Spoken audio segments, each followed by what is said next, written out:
Si vous aimez la politique étrangère, restez avec nous. Notre invité Philippe Etienne, bonjour. Bonjour. Un des meilleurs spécialistes français. Vous êtes ancien ambassadeur de France à Washington. Vous avez été aussi ambassadeur de France en Allemagne.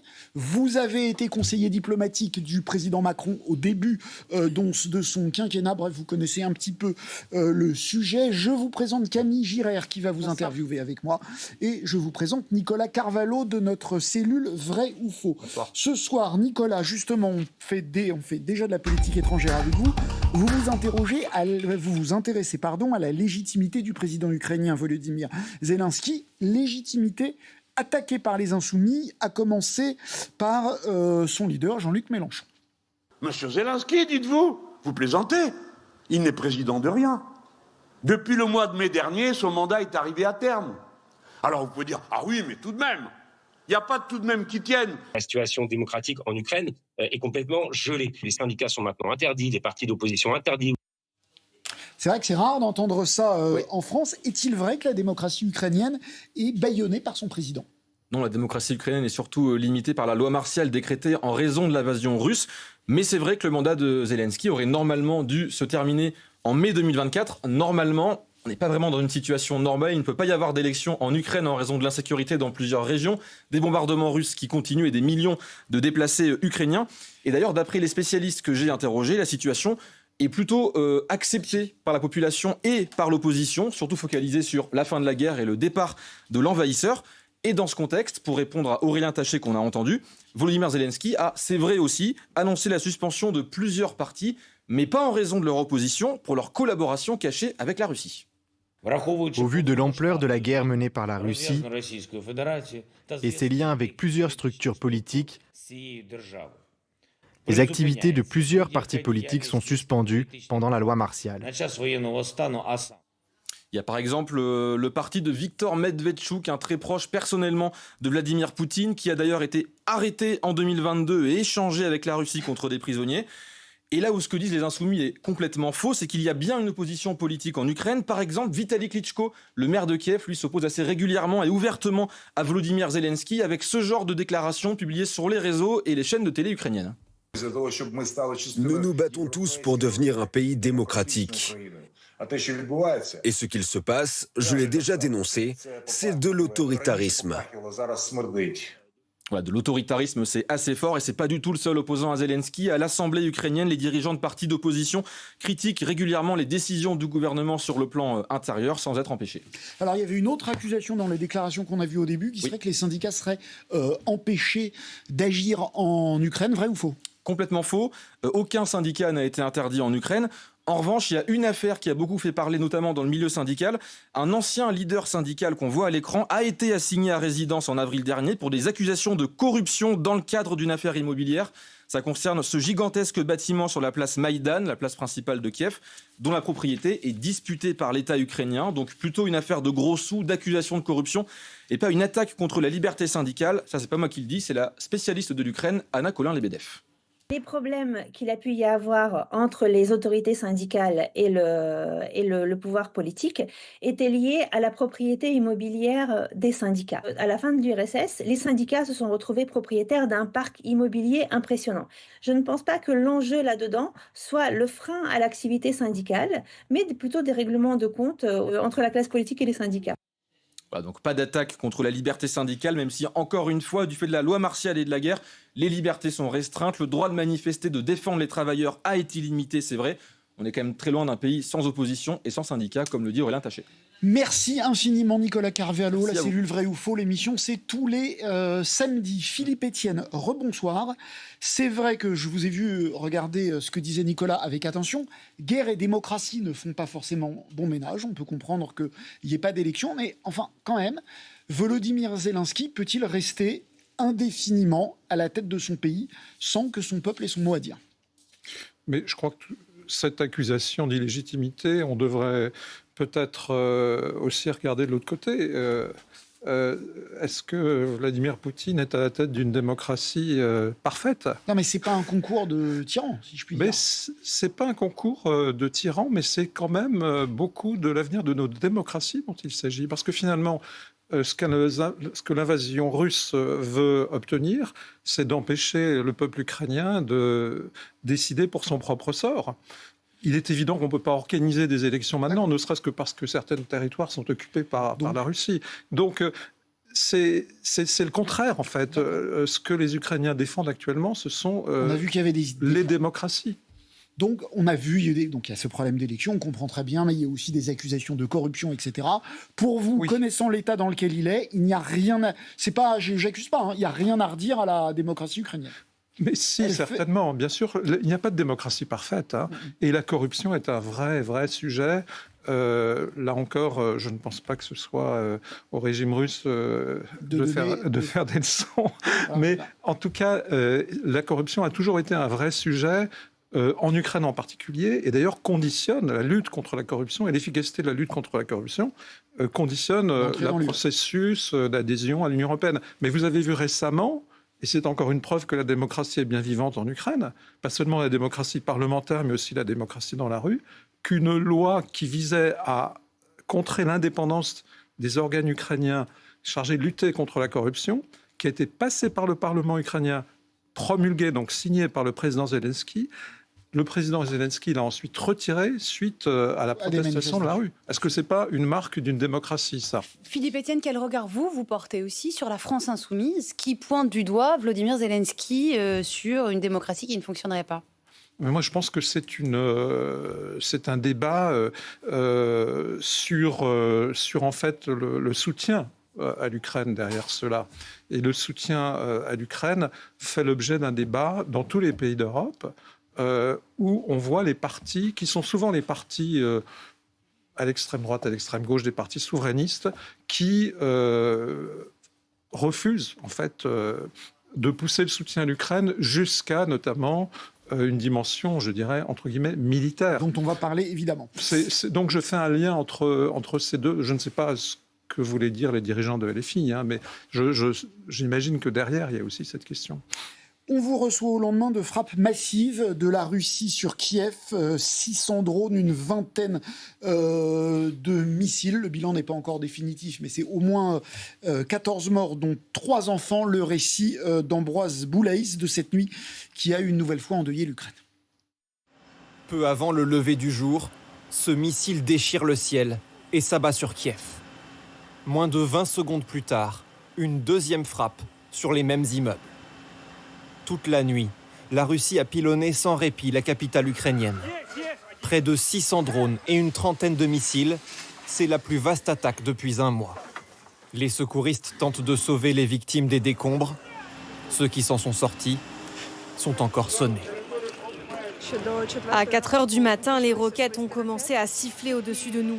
J'ai ressenti une terreur viscérale qui me transperçait le corps comme des aiguilles. Je ne savais tout simplement pas quoi faire. J'ai voulu me lever et courir, mais j'ai attendu quelques secondes et il y a eu une deuxième explosion. Je ne me souviens de rien. De notre étage, je crois que nous sommes les seuls survivants. Au pied des immeubles frappés, les rues sont jonchées de débris. Les façades constellées d'impacts. Parmi les bâtiments endommagés, des écoles, des bureaux et la mission diplomatique de l'Union européenne à Kiev. C'est une nuit terrible pour Kiev. Les secouristes recherchent les personnes sous les décombres dans le centre-ville, au niveau du centre commercial et d'immeubles résidentiels. La Russie dit rester ouverte aux négociations de paix, mais affirme qu'elle poursuivra ses frappes en Ukraine. Emmanuel Macron dénonce la terreur et la barbarie du régime russe après ses frappes meurtrières. Philippe Etienne, en effet, le président français Emmanuel Macron a réagi sur les réseaux sociaux. Il parle de ces 629 missiles et drones en une nuit sur l'Ukraine. Voilà la volonté de paix de la Russie, terreur et barbarie. La France condamne avec la plus grande fermeté ces attaques insensées d'une grande cruauté. À l'instant, il y a également Donald Trump qui réagit et qui affirme ne pas être content, mais pas surpris des dernières frappes russes sur Kiev. On a le sentiment que malgré ces mots, ces réactions des leaders internationaux, rien ne fait bouger Vladimir Poutine. Mais non, parce que le président russe a dit et répété et re-répété que ses buts n'ont pas changé. chaque fois, et même quand il voit le président américain, il dit qu'il faut traiter ce qu'il appelle les causes profondes de la guerre, les causes à la racine de la guerre. On sait très bien ce que ça veut dire. Ça veut dire l'occupation, mais aussi la conquête du territoire, et également, justement, l'obtention d'un régime à Kiev, ce qui nous renvoie à la question précédente de la légitimité, qui serait en fait dans l'influence, dans l'orbite de la Russie, pour ce qui resterait de l'Ukraine. Et donc, ça veut dire qu'il ne pourra pas y avoir de solution diplomatique. C'est ce que Poutine appelait la dénazification, vous savez, de l'Ukraine. Bien sûr, ça fait partie de son récit. Ça fait partie de son récit, et de retrouver la grandeur de la Russie soviétique, etc. Donc, ce n'est pas une surprise. Donald Trump dit qu'il n'est pas surpris. Effectivement, on peut dire qu'on n'est pas surpris. C'est la suite, par les mêmes moyens, des moyens extrêmement brutaux qui tuent des civils, de la guerre qu'a voulu et que poursuit la Russie et le régime de Vladimir Poutine. Ce qui est intéressant, c'est de voir les conséquences que vont en tirer les États-Unis. C'est-à-dire qu'après la rencontre d'Anchorage et après la rencontre à Washington qui a suivi avec Zelensky et les dirigeants européens, qu'est-ce que va finalement, c'est un mot un peu imprudent, quel cours va prendre Donald Trump ? Ça, c'est maintenant ce qui est intéressant de voir, en termes de soutien à l'Ukraine et aussi en termes de sanctions éventuelles. On va en parler. Un dernier mot sur cette attaque. On a vu que là, il y a quelque chose de différent, c'est que des bâtiments diplomatiques ont été touchés. Un British Council et une représentation diplomatique européenne. C'est un accident, ou est-ce que vous diriez que les Russes l'ont fait exprès, justement pour bien montrer qu'ils ne veulent pas la paix ? Alors, je ne sais pas, mais le fait que la représentation de l'Union européenne soit touchée, c'est pas n'importe quelle représentation. Alors justement que l'Union européenne soutient l'Ukraine, que l'Ukraine a été reconnue comme qualité en disant ça, vous dites que ça ne peut pas être un hasard. Non, franchement, je n'en sais rien, je n'ai pas les données militaires, mais en tout cas, c'est soit par hasard, soit un symbole. Mais c'est une ligne rouge de plus de franchie. Je ne crois pas qu'on puisse parler d'une ligne rouge supplémentaire dans la mesure où le pire, ce sont les civils qui sont tués. C'est pas un bureau qui est endommagé. Et des civils tués, c'est pas la première fois. Des enfants, des immeubles d'habitation, c'est ça le plus grave. Non, mais c'est intéressant, donc, parce que ce matin, les commentaires étaient « c'est quand même un symbole, Poutine veut aller... » Oui, c'est un symbole. C'est un symbole. D'accord. Vous parliez des réactions. Ce qui est important, ça va être comment vont réagir à la fois les Américains et les Européens. Il y en a un qui a pris la parole ce matin, c'est le général Thierry Burkhardt. C'était dans Libération. Si vous n'avez pas lu cette interview, je vous la recommande. Elle est absolument passionnante. C'est l'actuel chef d'état-major des armées. Il quitte son poste dans quelques jours et donc il donne une grande interview.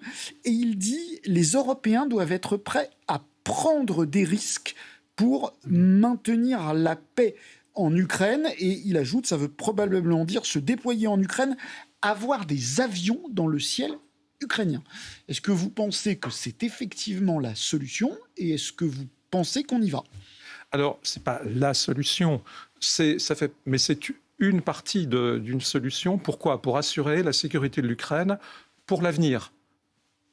Il ne s'agit pas de participer à un conflit, mais il s'agit de se situer dans l'optique, ce qui est aussi un rapport de force politique, où il y aura un règlement politique et il faudra à ce moment-là assurer la sécurité de l'Ukraine pour la suite. La première sécurité de l'Ukraine, c'est l'Ukraine. Il faut donc refuser dans un accord politique, que ce soit un cessez-le-feu ou un accord de paix, tout ce qui pourrait limiter la capacité de l'Ukraine de se défendre, la taille de son armée, son équipement militaire.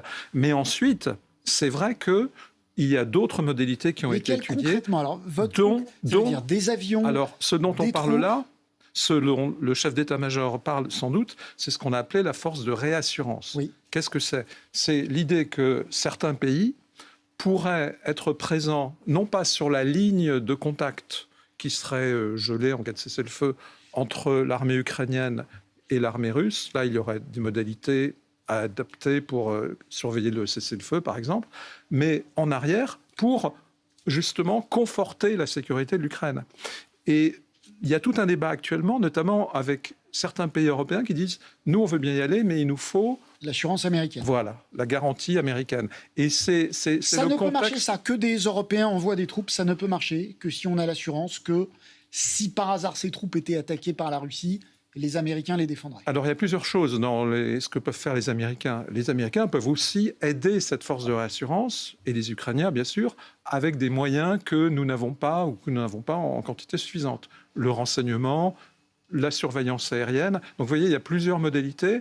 Et des pays qui participent à ces dispositifs ne sont pas obligés de faire tous la même chose. Vous voyez ? Donc, c'est tout ça qui est en train d'être discuté. Mais Philippe Etienne, ces discussions, c'est dans le cas où il pourrait y avoir un cessez-le-feu, des accords de paix. Dans cette même interview, le général Thierry Bucquart dit également « Les Russes tiendront 5 minutes de plus que nous, pas parce que ils aiment que leurs soldats, que leurs fils meurent à la guerre, non, mais parce qu'ils se sont mis dans une situation d'économie de guerre et que tant que Vladimir Poutine voudra mener cette guerre, il amènera ce qui lui donnera toujours ces 5 minutes de plus sur les Ukrainiens, les Européens, les Américains potentiellement. Vous êtes d'accord avec cette analyse ? Oui, mais il a bien sûr raison de dire que pour Poutine, c'est une question, c'est pas une question de politique étrangère, l'Ukraine. Il en a fait une question, un objectif suprême pour sa politique. Et donc, en face de lui, il y a des Américains, même Donald Trump, pour qui c'est assez loin. Mais pour nous, les Européens, c'est aussi une question, on a employé le mot existentiel. En tout cas, c'est une question de sécurité. Nous sommes là, nous sommes les voisins. Et donc, il faut se mettre, et c'est sans doute ce que le chef d'état-major voulait dire, il faut se mettre dans ce raisonnement, que c'est aussi pour nous très important. Les Français, y sont-ils? Aujourd'hui, il y a un Premier ministre qui leur explique que la dette est un ennemi mortel. On n'a pas le sentiment que les Français le comprennent. Les militaires disent Poutine peut être un ennemi mortel. On n'a pas non plus totalement le sentiment que les Français le comprennent. Est-ce que les Français comprennent ce danger? Alors, moi, je ne suis pas un spécialiste des études d'opinion. Je pense que de plus en plus d'Européens le comprennent. Je pense que de plus en plus de compatriotes comprennent que nous avons changé d'époque, nous avons vu le système international qu'on connaissait qui s'effondre, nous avons vu les conditions financières qui évoluent, la politique commerciale qui n'est plus du tout la même, et l'insécurité qui augmente. Ça, je pense que les gens le perçoivent. La question, c'est d'aller encore un peu plus loin et de consentir effectivement les mesures qui vont nous permettre de nous réarmer. Nous réarmer pas pour faire la guerre à la Russie, mais pour l'empêcher justement. Parce que cette affaire de force de réassurance, ce réarmement militaire, c'est justement pour empêcher qu'il y ait de nouvelles invasions, y compris de l'Ukraine plus tard. Alors, je voudrais qu'on parle du président Trump. Je rappelle que vous avez été ambassadeur de France à Washington, avec une déclaration qui a surpris tout le monde sur Trump qui deviendrait ou pas un dictateur. Beaucoup de gens disent peut-être « nous aimerions avoir un dictateur ». Je n'aime pas les dictateurs, je ne suis pas un dictateur. Je suis un homme doué de beaucoup de bon sens et d'intelligence. Et quand vous voyez ce qui se passe dans nos villes et que vous envoyez l'armée, au lieu de nous féliciter, ils nous accusent de prendre d'assaut la République. Ces gens sont des malades. Il a des ambitions dictatoriales, selon vous, Donald Trump ? Je pense que là, le contexte, c'est l'ordre public à Washington, qu'il impose par la garde nationale. Dans des villes qui n'avaient pas l'habitude d'avoir cette garde nationale. Il parle de Chicago, il parle de Baltimore. Et je pense que... Les villes démocrates. Les grandes villes aux États-Unis sont toutes dirigées par des maires démocrates. Hein. Même dans les États républicains, le maire de Houston est démocrate. Donc c'est quelque chose qu'il a utilisé dans sa campagne électorale. Et effectivement, en tout cas, pour le moins, c'est montrer à la population américaine, c'est pareil pour l'immigration, l'autorité qu'il est capable, d'une autorité très forte. Et il en joue, on le voit bien dans cette déclaration. C'est un peu ça qu'il veut dire. Il veut dire, voyez, moi je suis capable... On m'accuse d'être dictateur ou pas, ça m'est complètement égal, je ne suis pas dictateur, mais moi, je saurais imposer les mesures pour la sécurité. Mais la question, c'est la légalité de son action. Quand, par exemple, il accuse, il menace, en tout cas, des chaînes américaines de leur enlever leur licence de diffusion parce qu'ils seraient trop contre lui, trop démocrates. Est-ce que ça, vous qui connaissez très bien les États-Unis, sont des éléments qui vous inquiètent sur l'évolution de ce qui est censé être la plus grande démocratie mondiale ? Écoutez, oui, il y a des éléments quand même... pour le moins troublant, mais ce qui est important, c'est de savoir ce qu'il y a en face. Et Donald Trump profite de l'absence, non pas de contre-pouvoir, mais du jeu de ces contre-pouvoirs, du fait que ces contre-pouvoirs agissent pour avancer et étendre son influence et son pouvoir. Et de la faiblesse des démocrates, on les entend très peu. et jusqu'à présent de la division et du malaise des démocrates. On voit que ça commence à changer avec notamment une nouvelle attitude du gouverneur de Californie, Gavin Newsom, qui fait des imitations de Donald Trump pour l'attaquer sur son terrain. C'est peut-être en train de changer. Mais effectivement, dans cette capacité qu'a Donald Trump à avancer, il y a aussi l'absence d'une opposition efficace qui a été un peu laminée, non pas par le vote, mais psychologiquement. Simplement, en face de lui, maintenant, il y a des autorités indépendantes, y compris la Banque centrale. Et là, on va voir comment ça se passe. C'est ça aussi qu'il faut regarder. Il reste 2 minutes, il nous reste 2 questions. Une sur les États-Unis, une sur Gaza. Il y a les États-Unis, il y a la relation franco-américaine. On a vu la lettre de l'ambassadeur de France, Charles Kushner, qui se mêle de la politique intérieure française, ce qui est peu habituel. Est-ce que vous avez été ambassadeur, est-ce que vous avez déjà connu un tel niveau de tension dans la relation entre la France et les États-Unis ? Oui, j'ai connu des tensions. J'étais l'ambassadeur rappelé en France pour l'affaire des sous-marins australiens. Ah oui, au moment d'Occupy, c'est vous qui êtes revenu. Oui, oui, c'est moi. Donc des tensions, il y en a, c'est normal. Mais cette lettre, effectivement, il faut voir ce que c'est. D'abord, c'est absolument inacceptable parce qu'il n'a pas à s'occuper de ses affaires. Ensuite, l'antisémitisme. Moi, j'ai présidé la mission pour le 80e anniversaire de la Deuxième Guerre mondiale.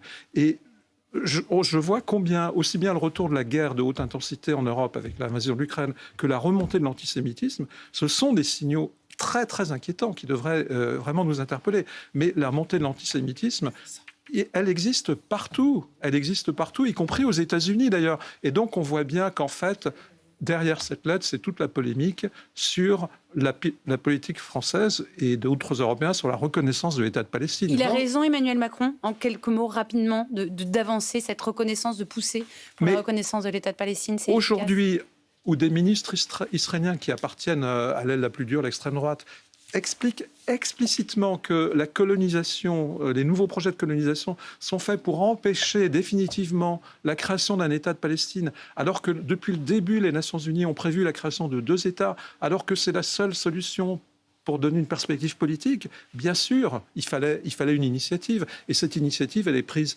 avec d'autres Européens, avec d'autres pays occidentaux qui ont suivi, et avec des pays arabes modérés. Merci beaucoup Philippe Etienne, c'était passionnant. Merci Camille de m'avoir accompagné.